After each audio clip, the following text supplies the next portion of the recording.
അന്ന് ഒറ്റ മുറിയുള്ള വീട്ടിൽ 5-10 പേർ ഒരുമിച്ചു താമസിച്ചിരുന്നു.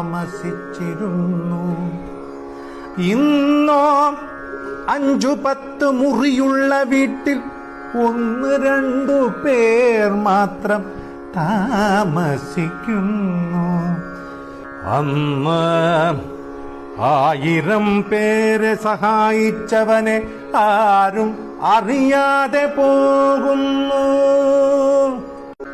ഇന്നോ ഒരാളെ സഹായിച്ചവനെ 1000 പേർ അറിയുന്നു.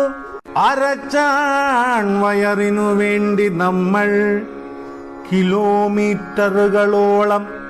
നടന്നു ജോലി ചെയ്തിരുന്നു അന്ന്.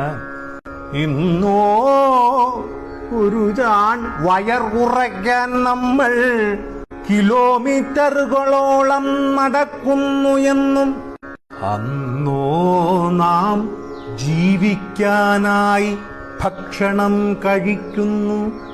ഇന്നോ ഭക്ഷണം കഴിക്കാനായി മാത്രം നാം ജീവിക്കുന്നു.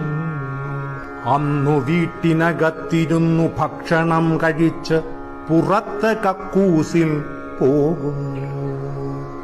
ഇന്നോ പുറത്ത് ഭക്ഷണം കഴിച്ച് അകത്ത് കക്കൂസിൽ പോകുന്നു. അന്ന് അധ്യാപകരുടെ കയ്യിൽ നിന്ന് അടികിട്ടാതിരിക്കാൻ കുട്ടികൾ പ്രാർത്ഥിക്കുന്നു. ഇന്നോ കുട്ടികളുടെ തല്ലുമേടിക്കാതിരിക്കാൻ അധ്യാപകർ പ്രാർത്ഥിക്കുന്നു.